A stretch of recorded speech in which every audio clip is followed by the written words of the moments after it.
So, Jared, just go over Saturday. Things you liked, things you didn't like. Where do you have to improve the most?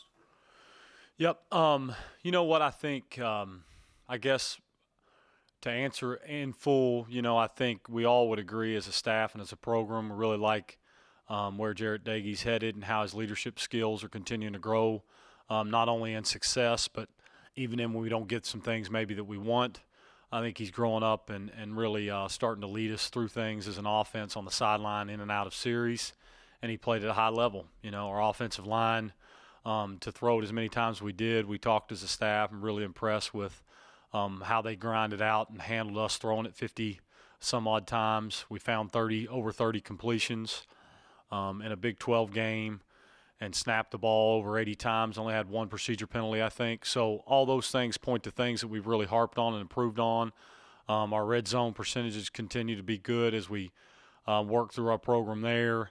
Of course, the things that we need to get better at and continue to get better at is we had a crucial holding penalty that negated a touchdown. We had inability to run the football at times that we had, but we still did some good things up front. And then, of course, we had the drop passes within the game that really kind of conflicted us in our ability to keep drives alive. So, you had a lot of positives like anything, and then negatives that show up that hurt drives and hurt our ability to finish the game in the fourth quarter like we're going to have to battle in every Big 12 game we play. So I know that's a broad answer, but there's a lot that we really support, and we support our guys through the good and the bad, but then the negatives showed up and all those things. And probably the last thing I would say is very proud of our guys. I thought that even in our negative attempts, our guys kind of didn't completely lose who they were and not have the ability to get back out on the field and go make plays and try to respond. Okay, Cody. Hey, Jared. Neil just kind of talked about that Kansas State is more of a zone defense. I was wondering if you could kind of go through the differences of facing a zone defense and a man defense. Well, good question. You know what? From my basketball background and the days of playing basketball, the old adage when I started to learn how to play is in man games, when you get in man defense, you have to knife and attack man defenses through those, and then in zones you have gaps, and you got to attack gaps. So there's seams and gaps, and I think it's similar in football. We in a man game or in man opportunities, whether it be on third down or different things, those things have to be attacked differently, and different routes have to be used to do so. And then in a zone game, you have to attack pieces of grass on the field, so to speak, which Coach Brown likes to use that term. I like it a lot, So I just think you're talking about in a man game a different approach where you attack it vertically and laterally and have to use different route combos to create some rubs and help. Where in zones you're talking about attacking and flooding different pieces of grass on the field and putting your guys in the ability to catch and knife the ball through those gaps in zones, if that makes sense. Mike Kazaza, go ahead. Jared, how's it going? Good. How are you? I'm great, thanks. I have a question about Sam and to a lesser extent TJ. Neil mentioned that TJ missed for the injury. I don't know if he's going to be back yet, but Sam has played the slot a lot the last two games, coinciding with TJ missing time. Is that just simply putting Sam there because TJ's out, or is that something that maybe has some staying power now because it might work well for him? Yeah, so we're doing everything in our power as a staff to put our guys in the best position to be successful and continue to find sustained success. So I think that more than anything, you're going to see him there more as we go. We'll keep on moving guys in and out of opportunities and keep trying to empower the entire group to find success in the best way that's best not only for them but for us as a complete offense. So to answer your question, I think you'll see him there more and find ways to get guys in the right spots. Certainly TJ being available now and back, we'll continue to put him in there as well and move guys around and let them kind of empower themselves to play well in different areas and think less about where they're playing and just think more about how they're playing. John Antonic?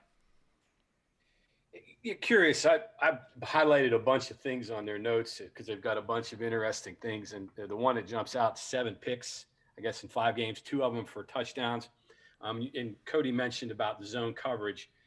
Neil said a lot of pressure up front's causing that. But are there maybe mirages there where you think you've got an area where a quarterback's throwing it and they're there? Is that what you're seeing with some of these picks that they're getting? Yeah, I think a couple of them are just unfortunate luck too. You got to be real with it. I think he had a tip ball on an RPO glance that you're like, nah, shucks. You had a defensive lineman fall out of the front on a screen. A couple of them they had it, and then a couple of them are bad decisions. So anytime you see those, some of them you got to chalk up to the truth, and some of them are like, yeah. And then, of course, other ones are some stuff where maybe we hold on to a little bit long and maybe shouldn't have tried to force it into a zone window like you guys were talking about that closes up a little bit and creates a little bit of a look of maybe there's a window. And usually if you say maybe there's a window, it's usually not. So, it's a little bit of both, and I think he's clearly in the last two games, he's starting to understand that better and is really playing his best football as we go now. Real quick, what jumps out at you? What they do defensively that jumps out at you that really hits you right immediately? I would say this. I would say the entire staff would answer this. And what better compliment can you give to a group or a staff or an opponent you're playing is they play extremely hard.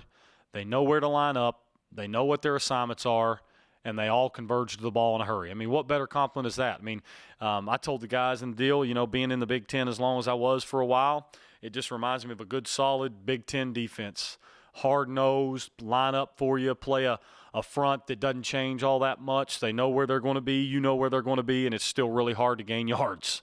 So that's what shows up when you watch them and start to put together a plan to attack them. Kevin Kinder. Coach Brown has mentioned Letty's usage rate, ideally 22 to 24 or so touches per game. How far past that can you go, like in any one game, if circumstances dictate, before it starts to be a problem? And secondly, of your backups available, are there some people that might work in different things, different situations, just because they have different strengths to do what you're trying to do that week? Yeah, good question. I think, I obviously we all agree. It's tough. It is a hard thing to do to run the football at a high level like Letty and our backs are doing, and to get hit, because every time you hand the football to them, they're getting hit. And so you want to be careful about how many of those that he takes. He's in a highly conflicted position because in pass pro he's having to do the same thing. So he's getting hit a bunch, and you got to make sure that you're making sure those hits kind of come from different places and not just blunt hits straight ahead. You want to try to make sure you're doing good for him to get him to the right people where he sees them coming. So I think that's our job. And then the number is kind of a tough thing to gauge, depending on the game and where we're at. Does it get to a 4-minute deal? Does it not get to a 4-minute type feel? And all those things. So I think to answer your question fairly, it really just depends on the push of the game and where we're at and how we got to finish it. And then, of course, absolutely, I think that anytime you put yourself in a position to use all the pieces of the puzzle we have on offense to give our guys the best chance of being successful, run, pass, or what a guy does better, maybe catching it or blocking, all those things are always go into consideration. We'll take these last two questions. Go ahead, Mike. Just getting back to the receivers, Gerad, how is Sam graded or performed in the slot? And then also the players who were behind him at outside who were moved up now as a result. And then relative to whether man or zone, you have guys who run some option routes or they have a read to make. And it seems like more often than not, they're getting open, which man or zone is pretty important too. How well they've done on just seeing something and making the right read. Yeah, so I think you kind of cut out there on the first part of the question. It was about Sam, but I'll try to answer the rest of them, make sure I get to it. I think Sam is doing a good job playing multiple places. I think the outside guys that are moving up, we finally get, you're going to see last week you saw, I think, 8 receivers again. To be fair to the question, we'll play multiple guys again this week.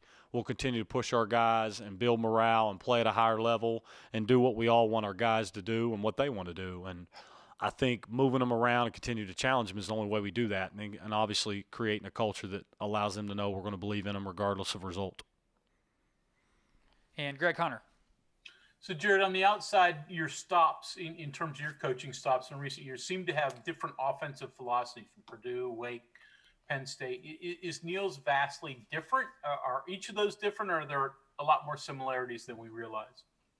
Yeah, clearly they're all. I think all of them are different. You know, you work for as you work with and for different head coaches and different offensive staffs, you take away huge chunks of things that you say, man, this is really some good stuff that you want to continue to build.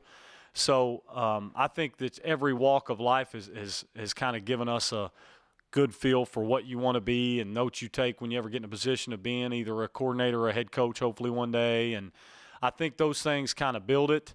But all of them have been very similar in some ways, and then some of them have been drastically different. And that's not avoiding the question. It's just everybody has those different things they want to build it on. So with Coach Brown's, I think that there's been so much detail in how it's been built and how we continue to build it and how we found personality to improve the things that he wanted to see us improve upon as an offense, and we're doing that week by week. So that part's been really good to see us build together and take what he had already built. So it's been just a really cool growing process every stop along the way, and just hoping to keep building it.